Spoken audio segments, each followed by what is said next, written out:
Welcome to What's Your Skroove, where we get inside the minds of artists, athletes, creators, and musicians who are out in the world pursuing their passions. All right, everybody. Welcome to episode 6 of What's Your Skroove, live from Central Michigan University. Today we have Dr. Joseph Affholter. He's a PhD in molecular pharmacology, one of the smartest guys I know. He is the entrepreneurship faculty member here at Central, and he is an entrepreneur. He's taught us a lot over the years. Please welcome Joe Affholter. Well, thank you, guys. Absolutely. Great to be here on episode 6. Where was I on episode 1? Well, you were busy. You were out saving the world. Probably in either Africa or Hawaii or wherever else. Oh, I'm sorry. Well, I'm glad I can make it for this one. Thank you for being here. It's kind of like a little miniature dream come true Yeah. because we've been working together. Like you've been helping us for so long, and now you're here. Yeah. You guys are a success story. Well, I don't We're know working about on it. I'm being generous by saying a success story. Might be the only one Well, we'll from see. my teaching days. Maybe we'll see. Don't let's not get ahead of ourselves here. We'll check this podcast in 10 years, make sure we're still around.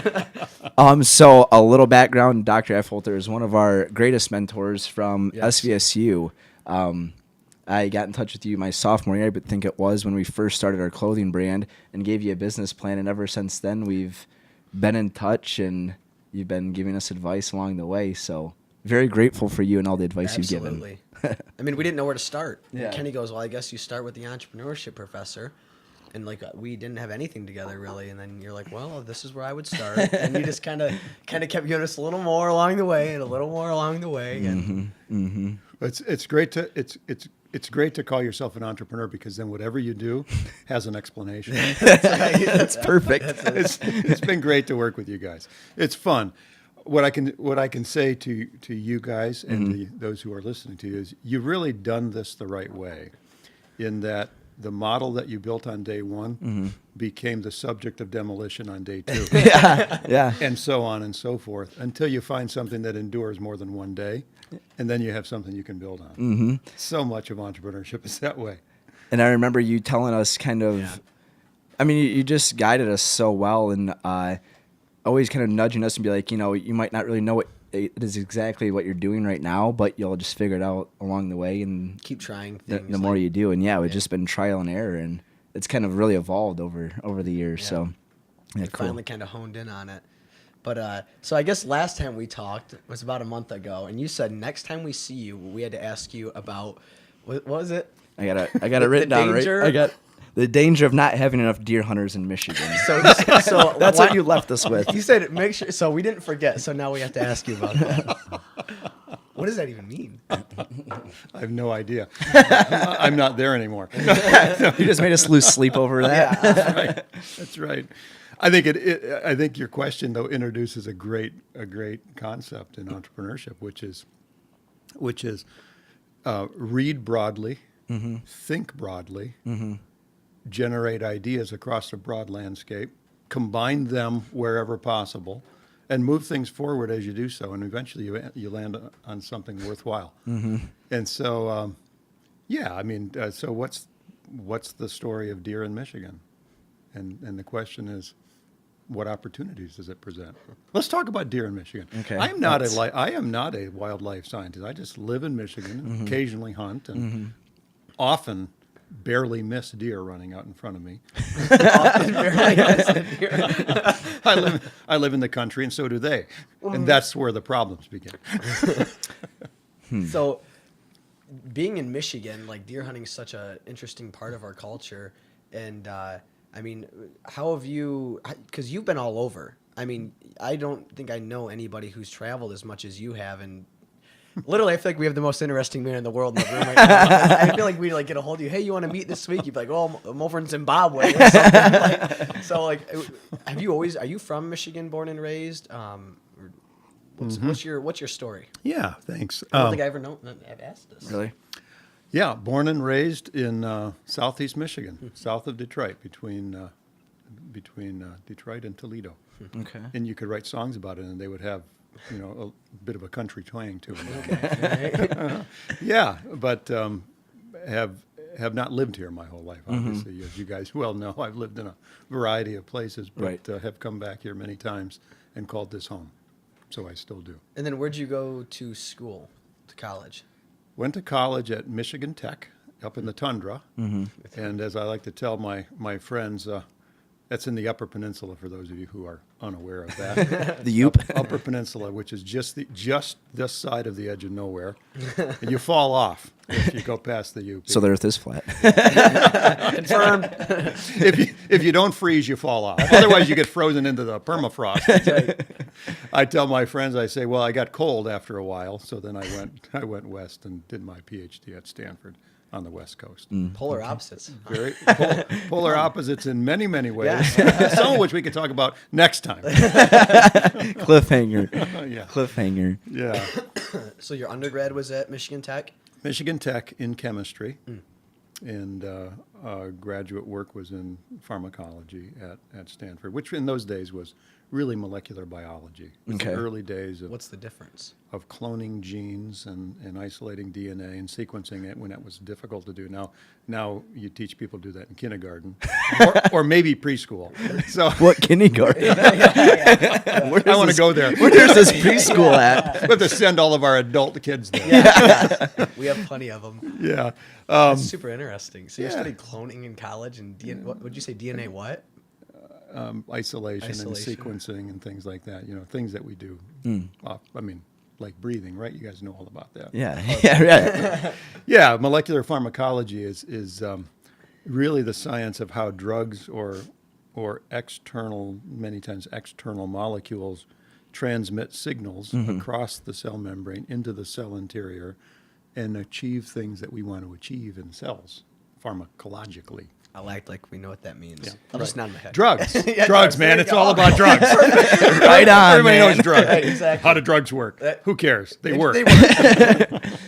So how did you get exposed to entrepreneurship, being involved in science, and having such a science background? That's a great question. So most of academia is not very entrepreneurial, and I don't know if your listeners would know that or not. But most of academia is not very entrepreneurial, very isolated, very incremental in what it does, and so it's not often trying to break major barriers and create new markets and things like that. There are a couple of exceptions in the world of academia, though, and they come around the West Coast, the Bay Area, and largely the Boston area. So in Stanford in particular, many, if not most, professors are involved in one kind of startup or another. And that's really the home of the life science industry. Biotechnology is what we call it today. That industry really developed in the San Francisco Bay Area around the time I was out there. So it was easy to be around entrepreneurial thinkers and people that were involved in that. So I developed an interest probably even before that. Okay. But it was validated then. But like most entrepreneurs, I didn't leave graduate school and go start a company or leave college and start a company. By the way, you guys are exceptional in that regard.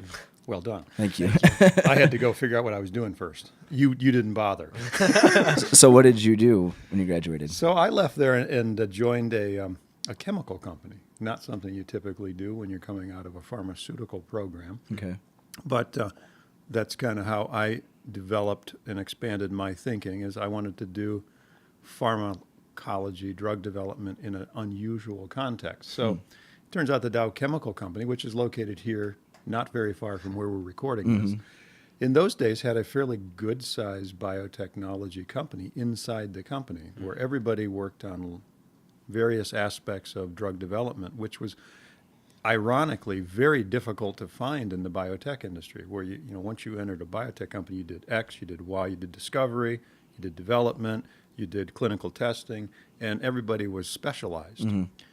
And I was early enough in my career that I didn't want to do that. I wanted to go somewhere where I could kind of be exposed to everything. So I had to come back to the Midwest for that because we didn't know what we were doing in biotech here.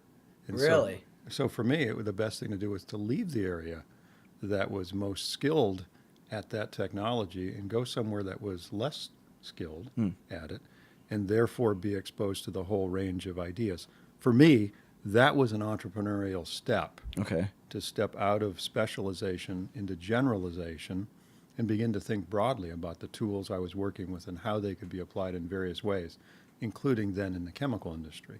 Did you? So would a lot of your peers like see that as like you were kind of taking a step back then by you're out west, you're in this ecosystem of very forward thinking, like the not so much the chemistry side but the pharmaceutical side, is if I understand correctly, and then you saw an opportunity back Midwest area where maybe you could come in and experience a whole range of things.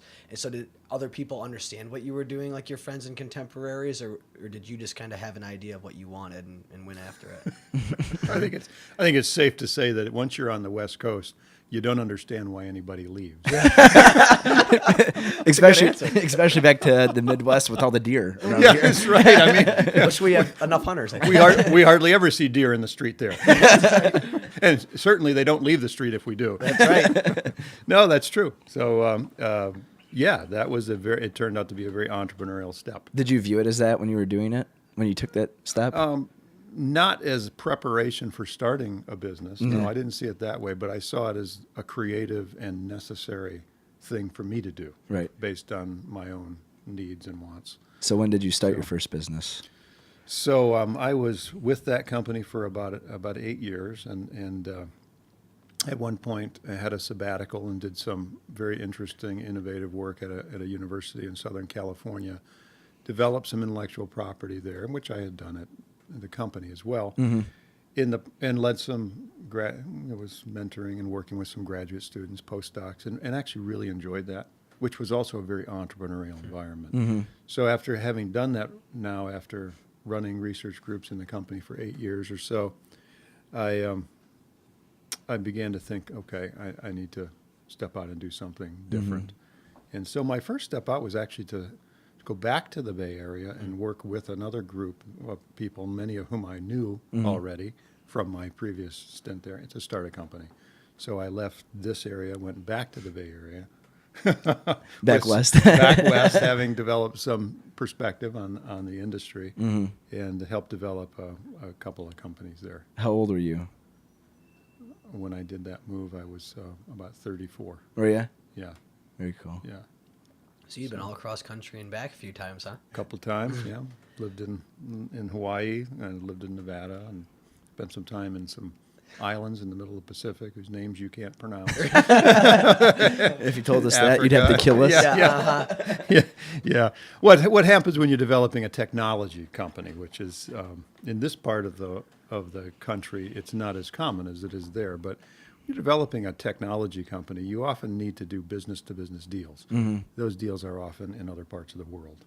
So much of the development of those companies had to do with traveling and doing business in places where I understood much less of the language than I wished I did. Me and Tyler love this piece. I mean, like we said, you've given us so much great advice over the years, but we really love this piece of advice that you gave us. And I might butcher it trying to tell it, but when you're trying to get involved with these tribes and people that speak different languages and do business with people across the world, you said, the best way to, earn the trust of the tribe and to, be able to build this relationship with people is to become respected by like the kings, the tribe leaders, right-hand man. Yeah. It's a lot more easier to access. And once you've earned his trust and you're respected, then you kind of have the ear of the king or the tribe leader, whoever it is. And it's very unique advice, and it's so true, Yeah. When you're trying to get your way through society and just talk to different people and meet different people, there's always somebody that's kind of right next to the head honcho or whatever, but it's a lot easier to have access to that person and build a relationship with them than somebody that's a lot more powerful, I guess. Yeah. It's a great thing to have someone call you forward and present you to one of their friends. Yeah. Then to push your way forward, gain the attention of that person you want to meet, only to be viewed as an idiot for Right. doing so. I mean, summed up, it was more or less the advice was ask somebody for an introduction, Right. and I think that has carried us such a long way, and like that just speaks volumes. If you know somebody who can give you an introduction, Yeah. I mean, that's kind of the summary of it. And you're right, that rather than kind of brute forcing your way into whatever you have to do, it just works wonders. And it comes across very genuine, because I think it has very genuine and authentic meaning behind it. You know what I mean? So A friend of a friend is my friend. Yeah. Yeah. Yeah, and I think that's true. And I think it reflects the fact that people operate on the basis of trust. Doesn't matter where you are and what culture you're in. We all operate on the basis of trust or suspicion. Right? Yeah, both ends of the Right. the spectrum. The best way to get past the suspicion is to find someone who both parties trust. just skip over that step. They Perfect. become a bridge. People are bridges to people. So, right, that's cool.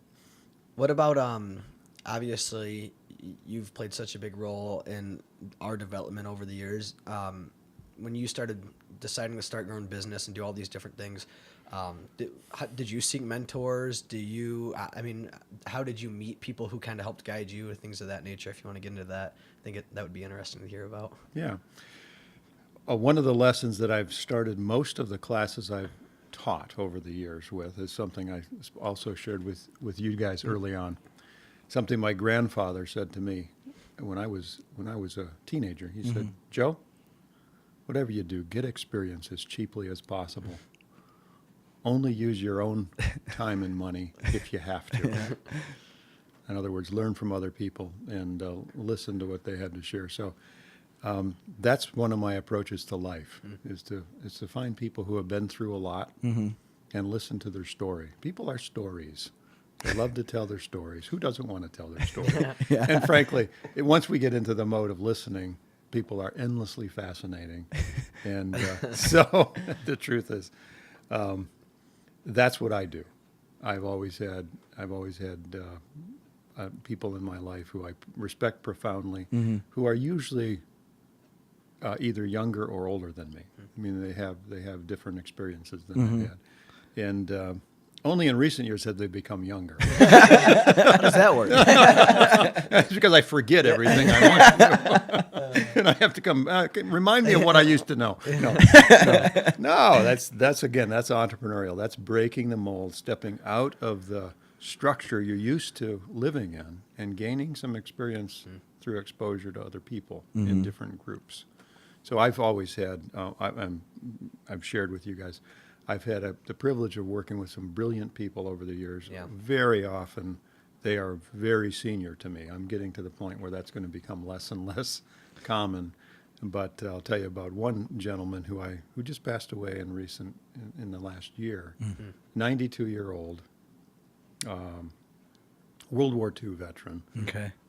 Who I enjoyed inventing technology with, working with, developing a business with over several years. The guy was doing so until he died. Really?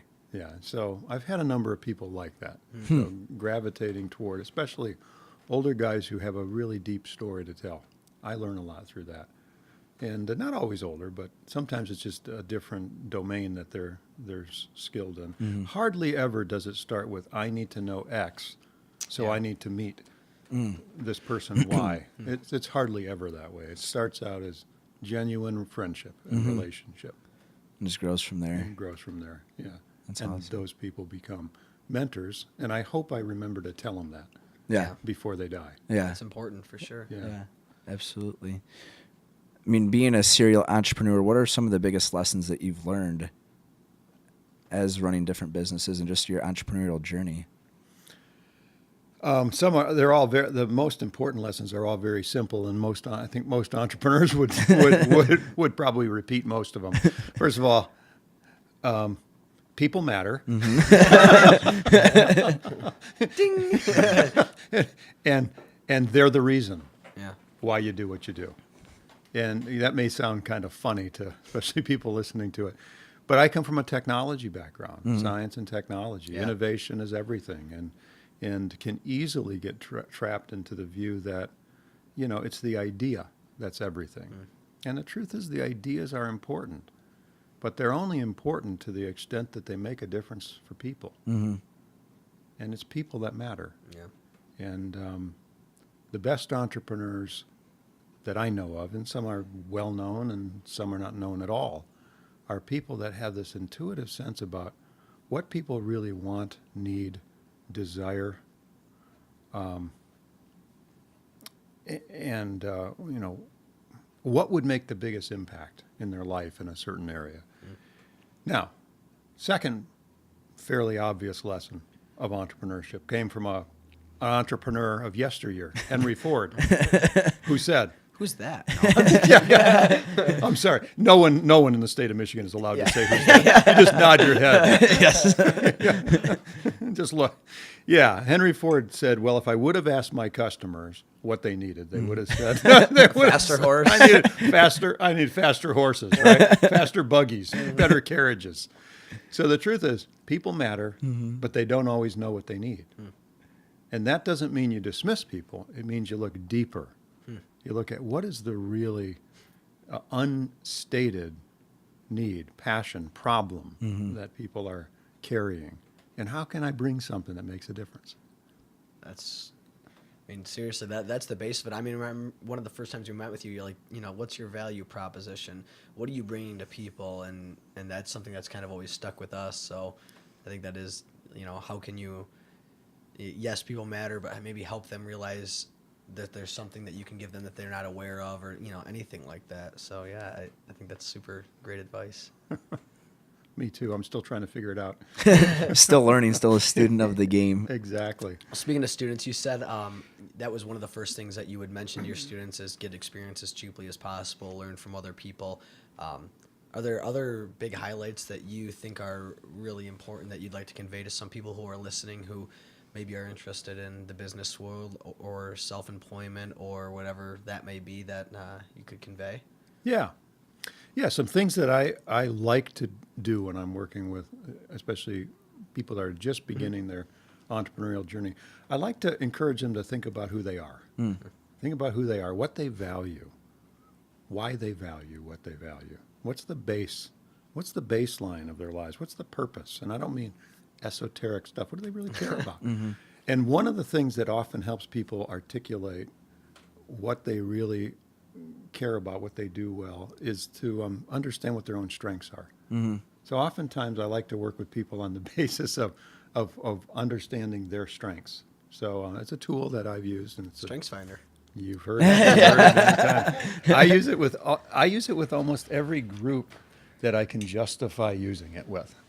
Not a tool I developed. I have no connection to it. It's the Gallup organization that did it. But I find it to be really, really helpful for people to articulate what it's good for them to articulate who they are and how they are in terms of their inner workings. But the most important thing it does is it helps them be okay with who they're not. And that is a critical thing in entrepreneurship or success in leadership or success in any domain, is really understanding you don't have to compete with the best Joe Schmo down the street. Sure. You have to be the best you can be, and especially early in life, people get trapped into this trying to one up someone else or compete with that person they see as their peer or whatever. And the truth is, yeah, there's a competitive element. But the most important competition in life is between where you are today and where you're going to be tomorrow. And moving yourself forward in that way is also what is most necessary for you to become good at understanding how you can help other people. Giving them the best you have, not expecting to do what they can do. Right. Allows you then to let go of all the things you don't do well and seize those things you do well. I feel like that self-awareness too is super hard and extremely difficult to, it just takes a lot of time to come to peace with and to learn, you know what I mean? Like self-awareness is probably one of the biggest internal challenges most people struggle with, I would imagine. Yeah. I think it's true, and it's truer today, I think, even than it has been in the past. Lots of sociological changes, lots of challenges that we have today that are bigger, at least, if not unique to today versus other eras. But again, working with young people. I'll still consider you guys that way. Sorry, but I'll take it. I'll take it. I'll be as We're- young as long as I can. working with the young people, I like to encourage people to be okay with who they are and how they are. And I'm not talking about compromising values and things. That's why values are first. Securing a good idea about what you believe, how you think the world is or should be, and be flexible in terms of how you do those things. But then from there, understand who you are uniquely, and then understand what kinds of people you need around you. Because that's where what you're not comes into play. Figuring out what kinds of mentors and what kinds of peers you need to have, what other members of the team. In my view, entrepreneurship is always a community event. Innovation is a community event. It never happens in the sort of one-off laboratory, almost never, in Yeah. the one-off laboratory model that we Right. see in the cartoons. Yeah. It happens because people are discussing things and ideas come along and they think about, yeah, maybe I'm going to test this, and maybe one person does the test or one person does a part of it. But it's that dynamic interchange between people that creates life. It creates the life that is an idea. And that's the fun. You guys know it. Yeah. You've experienced it. For sure. I mean, I feel like every time we get together, even just the three of us in a room, like we always come up with something wacky, Yeah. right? I mean, every time. Oh, Like, no, another idea. No, what are we going to do? How many of these useless books have we filled up with all these ideas? Give a whole new name to the Little Black Book. Yeah, that's right. Much more useful. That's this right. one. This one's much more value. Yeah. All right. Well, we're going to take a quick break and reset our cameras, but we'll be back in a second. Okay, and we're back. So where were we? I don't know, but I think. Do we want to touch on the why deer hunters are important in Michigan right now? Dive into that. Let's talk about deer. All right, Okay. let's talk about it. The illustration here is really not so much about deer as it is about the importance of just having a broad, well-read mind that's prepared. Okay. So we can talk about anything. Okay. And you start talking about anything and you roll with it Yeah. and see where it goes. All right, let's do it. that. Let's, Okay. that sounds great. Great. All right. Well, when I was a kid, Yeah. teenager, Yeah. there were 800,000 hunters in the state of Michigan every year. Bought deer license. How successful those 800,000 hunters were was a matter of dispute. There were about, 1.5 million deer, I think it's probably about right. Okay. Today there are about 500,000 hunters, really? maybe 600,000. So it's fallen dramatically while the number of deer has gone up, Go figure. right? Yeah. And so there's a problem here. Okay. Or is there? And if there is, what kind of problem is it? So, some of the statistics. In the state of Michigan, we have 50,000 car deer accidents a year. We have, which is a liability, Oh, for sure. okay, big time. If you're in the insurance agency, how would you approach the deer hunting problem? On the other hand, if you look at Cranes, Detroit, which is a business magazine here in Michigan, Okay.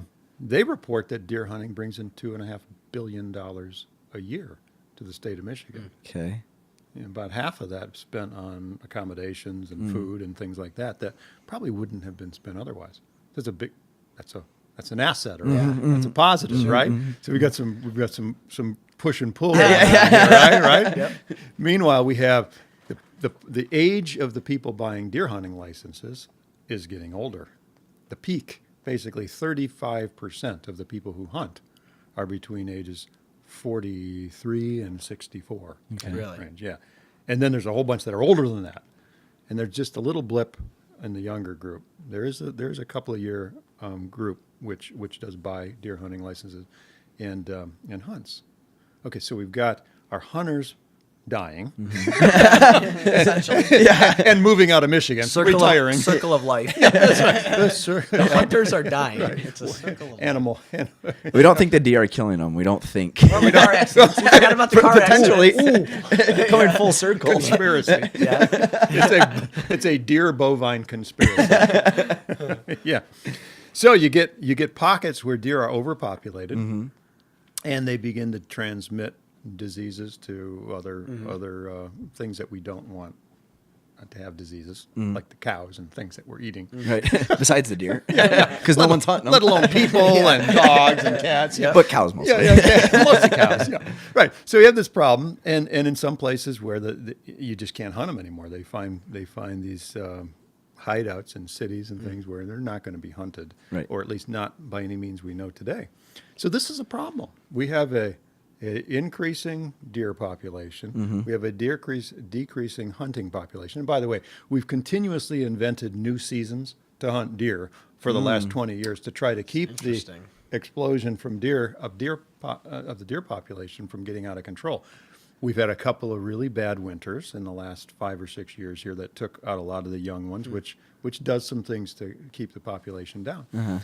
But again, I'm not a wildlife manager, and I have people who know more about this than I do. But here's what I see: is okay. We've got some really interesting economic drivers to increase deer hunting population. We have apparently pretty low interest in the population in our state today in the younger crowd of people hunting. At some point, these two things get to a position where they're in. I mean, There's a real problem. there's a real problem. Yeah. So 14 people a year die in deer car accidents. Really? Yeah. Over 1,000 people get seriously injured. Wow. in deer. So it's a big deal, and we kind of ignore it right now. How does an entrepreneur think about these things? You gotta incentivize hunters somehow, right? Yeah. Potentially. Do we? We change car design, make them more effective.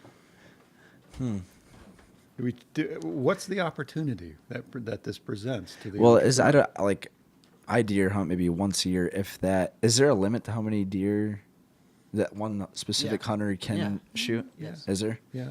You have to. There's places in the state where you can actually buy a permit a day for antlerless deer. But yeah, I mean, typically with your license in the state So of many Michigan. on each side, like that. Yeah, because they want to grow bigger. Does deer. Tesla need to make a deer-proof electric car, perhaps?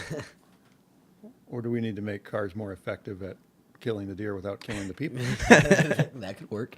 Is it an SUV? No, seriously. Yeah. We'll come back to the deer stuff in a minute. But as an entrepreneur, as a citizen, or as simply a member of the driving community in Michigan, we have a lot of reasons to be interested in this. Yeah. As a citizen, we realize, look, our state isn't going to do anything unless people organize some discussion around it. But entrepreneurs actually bring something beyond just citizenship and participation into this. They often bring ideas. And whether you look at this from a regulatory standpoint, what can the state do from a regulatory standpoint that creates opportunity? Or you look at it from a technology standpoint, what can we do to make hunting more effective? Or you look at it from a device standpoint in terms of cars, safety devices. You look at it from a financial standpoint. You look at it from the insurance industry standpoint. The opportunity the problem we just described creates opportunities in all of those different directions. Right. Where are the entrepreneurs who are going to seize that opportunity? Now let me come back to the deer problem. Where does this go from here? In the 1930s, the field of wildlife management was developed by a father-son team by the last name of Leopold. They studied the deer populations in northern Arizona, and they watched them go through the roof, not because people weren't hunting them anymore, but because they were outlawed from hunting them. Meaning, it was not because they lost interest. They literally outlawed hunting for a while. They had a big anti-hunting thing. Really? And the deer populations in Arizona went through the roof and then completely collapsed. Almost extinct. I think these are the blacktail or deer population.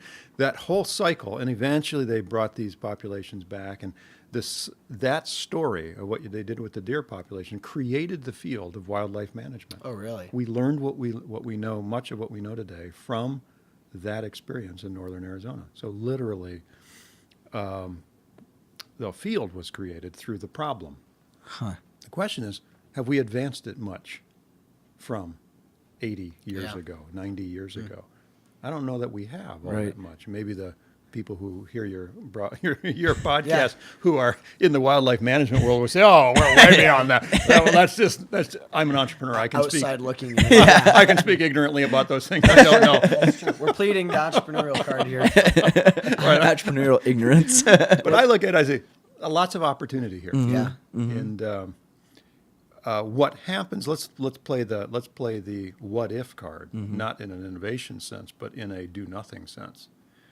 Now, if you're a regulator, the only thing you can do is issue more licenses or fewer licenses or create new seasons. You're not in a position to do anything innovative. You're not in a regulatory. It's kind of like the Fed. Yeah. Controlling, Well, it is. It's seriously. just it's the state government instead of. So they don't really have an opportunity to do much innovation here, but they can work with innovators. Yeah. So what happens now as these populations increase is there becomes this increasing transmission of disease, increasing opportunity for deadly accidents and other things. What about even like predators, Well, like that's- coyotes? Exactly. And that's what we were talking about last time. Really? Yeah. So now the coyote populations have exploded, and they typically take out smaller game than they're a that. problem, for They sure. are a problem. Don't forget, we're not just not hunting deer. Right. We're not hunting anything. Yeah. So all of the game animals now are going up in population. I think most of them anyway. And then the small predators like foxes and coyotes come in, and they are. I mean, I saw a coyote in the middle of the highway yesterday. Did you really? I mean, you never see that. Yeah. Not in this part of the country. In the West, you can see that a lot because there's not as much tree cover. Was he chasing a roadrunner? A deer. Yeah. Well, no, but there was this Acme box just about to fall on top of him. Right. I caught it right. In that. Where was that? A dream. Yeah.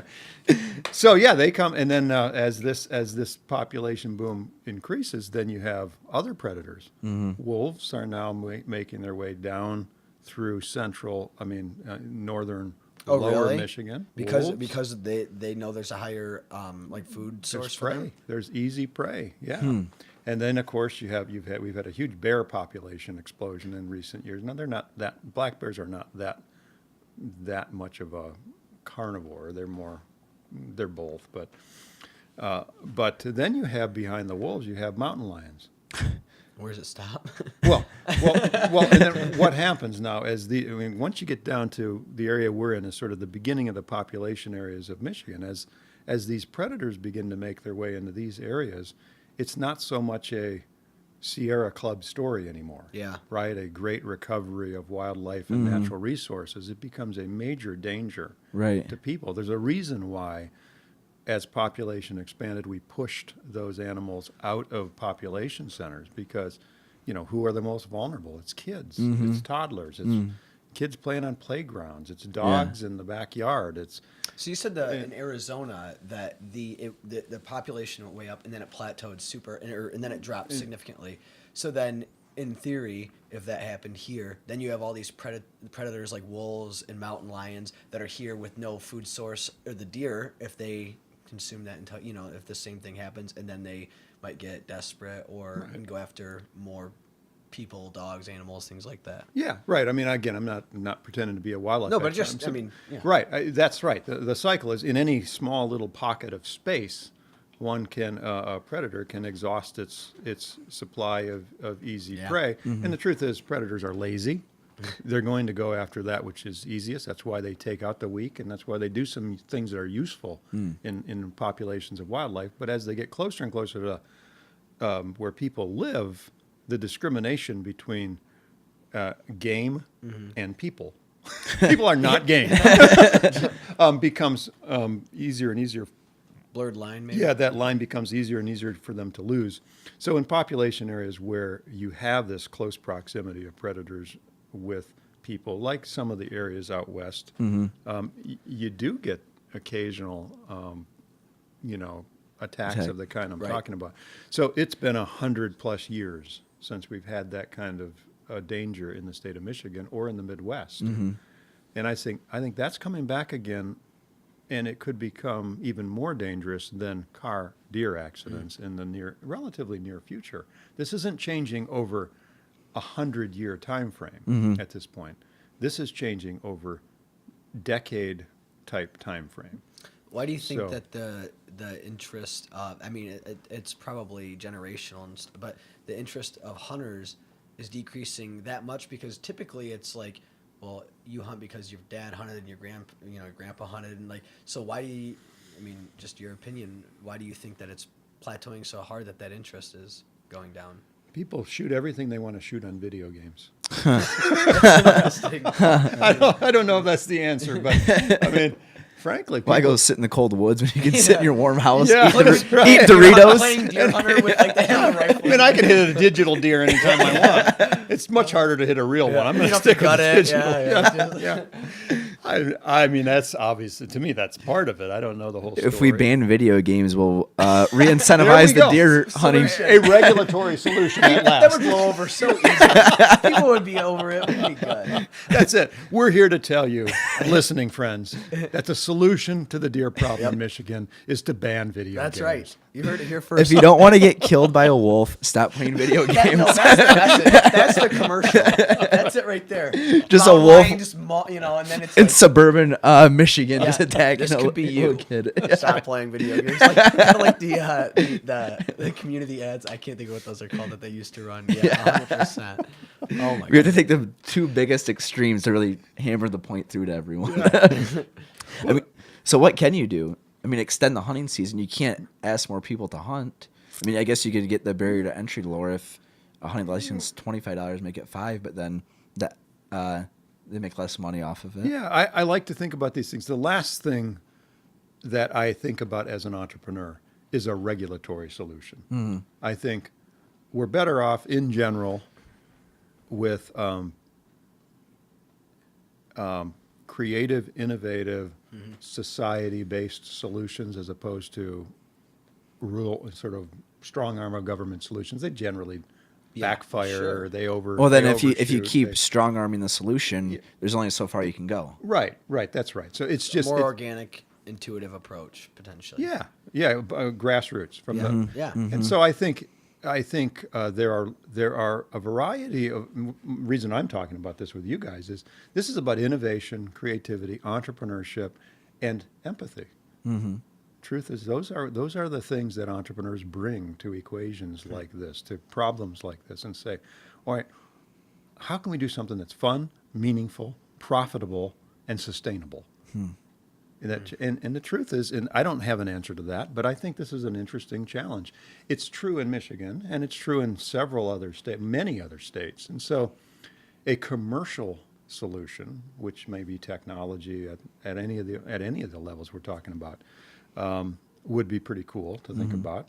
A educational solution, Yeah. where you maybe pair up with a National Rifle Association or some other hunting, which is primarily a hunting advocacy organization, Yeah. as much play as they get for a gun. Yeah. You know, the truth is, they're teaching young. That's who I learned how to hunt from. Was an NRA sponsored, Right. hunting safety program when I was a kid, and pairing up with them in some profitable, educational way to really stir up interest and curiosity, Inspire the youth. and inspire young people. I mean, an awful lot of parents who don't hunt would nevertheless like to see kids hunt. Yeah, for sure. But- Playing outdoor, like Yeah. not play, but being outdoors, Yeah. and that's a super, an activity that helps develop you as an individual and takes patience and discipline, and for sure. Right. And I think the other thing is, it's super interesting because I read an interesting article about this, and people tend to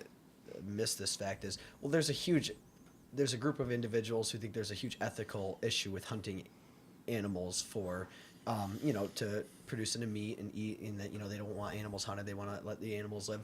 And a lot of them it's easy to overlook the fact that, well, how will these animals die if they are not hunted? And it's usually in the sense of overpopulation is a much slower, painful death than if they were killed by a hunter. And if you have all these predators coming in or dying of starvation because the food source is lower because there's more competition, it's obviously in turn much more gruesome and horrible for the deer in this instance than it would be if they were killed by a hunter, which I think is often overlooked. Right. If we don't manage wildlife, we lose it. Yeah, for sure. Period. It's about wildlife management. I like the solution of inspiring the youth, and even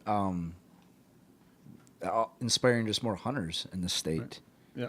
It'd be a very organic solution when people to are it. passionate about it, like my friends that are passionate about hunting, that if you can inspire that, that's priceless, and they're going to try and that will be instilled in their kids and so on. You know, the people who are really care about hunting.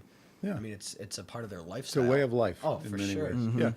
Tracking like the moon patterns and the feeding patterns Yeah, and all the stuff, yeah. it just blows my mind. So if you can inspire more of that, for sure.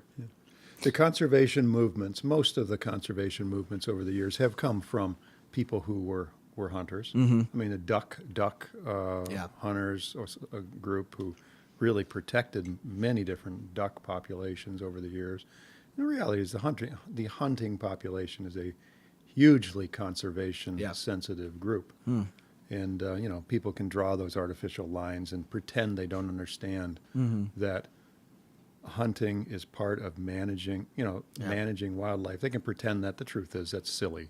Right. It's silly. It's one of the jobs we have as For people. sure. It's gone on as long as Right. time's been around. Right. People have hunted. So restoring and elevating that job that we have to do in the community that we share would be an amazingly positive, successful, forward-looking community creation event in my mind. If hunting was viewed as being socially responsible, Right. for sure. Right.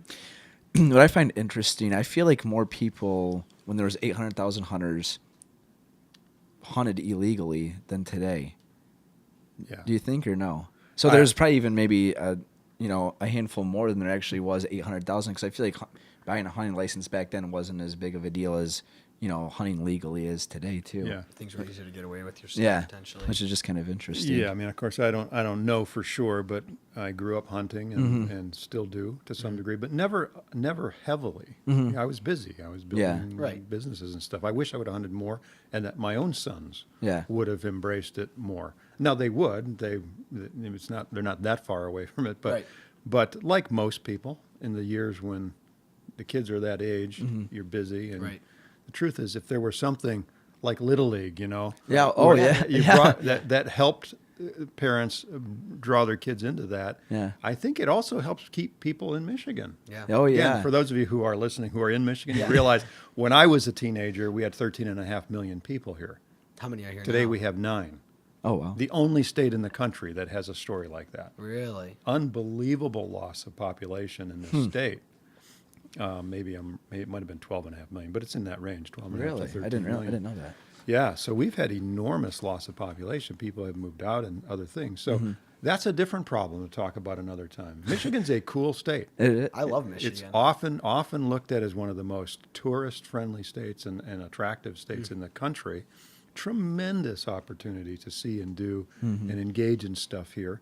And there are in other states as well, but Michigan's really unique and hasn't done a lot to really, other than the tourist side, the Michigan Pure Michigan. Pure Michigan program. But having people actually move here. But what about people moving back? Yeah. Yeah. Back to the woods. Yeah. Yeah. Back to a sustainable sort of community nature equation that really makes sense. Well, you think about Michigan, I feel like it's a very unique state. I mean, we have the Great Lakes, obviously, which is super cool. But, we surf in Lake Michigan. Like, you can surf in the Great Lakes. What state can you surf and snowboard and during the summertime swim and do all those activities? Longboard, you do everything. Yeah, the Four Seasons provides such an avenue just to be an awesome outdoorsman. You know, it is a very cool, unique state, because then you can get the winters where you can snowboard and pond hockey and There's a lake around every corner. Yeah. You can take your boat out, go skiing, wakeboard. Yeah, it's super diverse in terms of what you can do, and I love that about it. I like the Four Seasons. It kind of makes you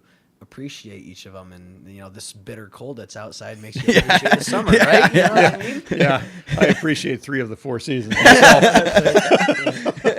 Michigan winter makes it tough. Right? winter and then ultra cold. Yeah. Whatever we have now, it's sort of post-winter. It's like, get out of here. I don't mean pre-spring. Yeah, no. I mean, we're Ice beyond Age. winter. We're in the Ice Age again. Yes, we are.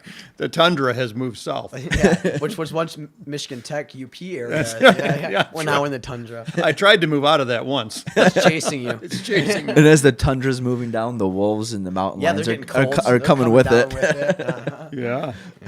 I'm still picturing our PSA commercial. PSA was There's a little huge. kid Yeah. just gets done playing his video game and steps outside to go wait for the bus and gets attacked by a wolf. This for you. Stop playing video games. Stop wolf attacks. Not today. Everyone just like, what? Join your local hunt club. Oh man. It could work. Somebody, if anybody from the Michigan legislation, the PSA, get a hold of us. Yes.